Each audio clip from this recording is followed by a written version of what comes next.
In 1991, a geophysicist set up seismic equipment in front of the Great Sphinx and struck the ground, sending sound waves down into the bedrock beneath its paws. What came back wasn't the flat, uniform signature you'd expect from solid limestone. It was a cavity roughly 9 meters by 12, sitting about 7.5 meters underground, with edges regular enough that the man who found it said, on the record, that it looked too rectangular to be natural. Egyptian authorities didn't approve a follow-up. They pulled the team's permit and ended the survey. No borehole was ever drilled. No camera was ever lowered in. And for over 30 years, that's exactly where it stayed a real reading. On a real published seismic chart, sitting untouched under one of the most photographed monuments on Earth. By the end of this video, you'll understand what that survey actually found, why serious geologists think the Sphinx itself might be thousands of years older than the official story allows, and why, every time modern instruments look underneath it, the permits seem to stop right after. Subscribe before we go in, because this is the kind of finding that sits in plain sight and still somehow stays buried. Let's start with something you can actually go look at yourself. In daylight, without any special equipment, the erosion pattern on the Sphinx's body. Stand in the pit the monument sits in. Egyptologists call it the Sphinx enclosure, and look at the limestone walls around it, not the face. What you'll see is a pattern of deep, rolling vertical grooves running from top to bottom, almost like wax that's melted down a candle. Geologists recognize that pattern immediately because it forms in essentially one way: sustained, heavy rainfall over a long period, running down a rock face and cutting it into waves. Wind erosion in a desert environment looks completely different at sandblasts, producing horizontal channels and sharp edges, not smooth vertical grooves. The problem is timing. The mainstream date for the Sphinx is around 2500 BC, carved during the reign of Khafre. But by that point, Giza had already been arid desert for a long time, the last era of sustained regional rainfall, tied to what's called the African humid period, had ended thousands of years earlier. In 1990, geologist Robert Schoch of Boston University was invited to examine the weathering, expecting a straightforward assessment.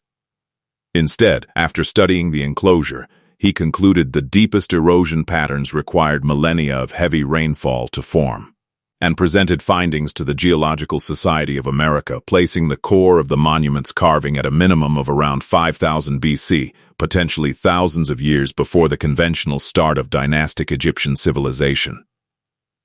In 1992, he defended that conclusion in a formal debate at the American Association for the Advancement of Science, facing Egyptologists directly. What's notable about that exchange isn't really about the geology, it's that the central objection wasn't your erosion analysis is flawed. It was that the date couldn't be right, because no civilization capable of that kind of stonework was believed to exist that early. That's a fair institutional concern about extraordinary claims. But it's also, strictly speaking, an argument from expectation rather than a rebuttal of the physical evidence itself. To be clear, the mainstream counter-explanations are legitimate and worth taking seriously. Salt crystallization flaking the surface, occasional flash flooding, and lower-quality limestone layers can all cause weathering that superficially resembles rain damage. But there's a wrinkle: those explanations have to account for the same limestone, from the same quarry layers, was used in nearby Old Kingdom tombs on the same plateau, tombs with firmly established dates, and they don't show this pattern nearly as severely. The deep vertical weathering is concentrated specifically on the Sphinx and its enclosure, and it fades in areas that would have been more sheltered, which is roughly what you'd expect if the cause really is old rainfall exposure. It's a genuinely contested question among geologists, not a settled one either way. There's a second odd detail worth noting here. The head of the Sphinx is noticeably small relative to its body, out of proportion, in a culture that was otherwise fanatically precise about proportion, and the head shows far less weathering than the body does. One reading some researchers propose is that the body is older and more eroded, and that the head was recarved at a later date from an already existing, more weathered original. If that's right, it would mean the pharaohs didn't originate the Sphinx, they inherited it, already ancient, and remodeled the head to resemble a king of their own era. There's a stone monument standing between the Sphinx's paws right now that arguably supports exactly that idea. And we'll come back to it. But first, the second physical clue, and this one is about what's inside the statue rather than on its surface. The Sphinx is generally assumed to be one continuous, solid piece of carved bedrock. It isn't. There are at least 3 known passages cut directly into the body, a short sealed shaft behind the head, a cavity partway along the north flank, and the significant one, a passage at the rear of the statue that descends roughly 9 meters down into the bedrock, below the floor level of the enclosure. That rear passage was known as far back as the 1920s, when French engineer Miles Barrès led an 11-year restoration effort. Context matters here for most of its existence. The Sphinx has been buried in sand, sometimes for centuries at a stretch, cleared and reburied multiple times across history before Barrés's team finally excavated it fully down to bedrock between 1926 and 1936. His crews photographed workmen standing next to dark openings in the stone, but documentation of what those openings actually were is thin, and the passages were sealed behind masonry without much explanation on record. For decades afterward, the rear passage existed mainly as a rumor tied to a handful of old photos. It wasn't reopened and formally confirmed until 1980, when archaeologists Zahi Hawass and Mark Lehner re-entered it and verified a real descending passage, one that dead ends in bedrock and debris, with no inscriptions and no clear explanation for who cut it or why. Officially, it remains unexplained. What is notable is the direction: down, below the floor of the enclosure, as though whoever dug it believed there was something beneath worth reaching. In 1987, a Japanese team from Waseda University, led by Professor Sakuji Yoshimura, ran a non-invasive electromagnetic sounding survey across the Sphinx. Radar waves passed through the stone, and their reflections mapped. Their results indicated a tunnel-like feature running roughly north to south beneath the monument, along with a water pocket near the south hindpaw and a separate cavity near the north hindpaw. The team proposed a follow-up study. It never happened. Their work at the site wound down, and the findings sat largely unexamined for several years. That brings us to the third clue, and the one that turned this from an interesting anomaly into a genuine controversy. In 1991, geophysicist Thomas Dobecki, working alongside Shoka's weathering study, ran a seismic refraction and reflection survey, striking the ground and reading how sound waves bounced back through the bedrock to identify solid rock versus open cavities. The survey picked up smaller anomalies along the flanks, but the notable result was in front of the paws, a large, regular cavity roughly 9 by 12 meters, at a depth of around 25 feet, with reflection boundaries that Dobecki described, professionally and on the record, as too straight and regular to be a typical natural dissolution cavity consistent, in his assessment, with an artificial chamber. That location matters, because a hidden chamber near the Sphinx's paws had already been part of the popular imagination for decades before this survey, thanks to Edgar Cayce, an American psychic active in the 1930s with no scientific training, who repeatedly described a buried repository he called the Hall of Records, specifically associated with the area near the right front paw, and predicted it would be found by the end of the 20th century. Mainstream researchers dismissed Cayce's claims entirely, and there's no reason to treat psychic prediction as evidence of anything. But it's a genuinely strange coincidence that a licensed geophysicist, 60 years later, using real instruments, identified an anomalous cavity within a few meters of roughly where that story pointed. Worth noting, too, the idea of sealed valuable knowledge beneath Giza isn't a Cayce invention. It echoes older Egyptian tradition tied to the god Thoth, and Roman-era writers describe underground passages linking the Sphinx to the pyramids. The legend predates the 20th century. The 20th century just finally had instruments capable of testing it. The team behind the 1991 survey requested permission to drill a single small borehole and lower a camera in to look. In 1993, Egyptian antiquities authorities revoked their license and ended the project, citing procedural and scientific concerns about the survey methodology. That same year, The findings had also aired to a large American television audience, and the response from parts of the archaeological establishment was notably heated, shock-faced sharp criticism at academic conferences, much of it from non-geologists.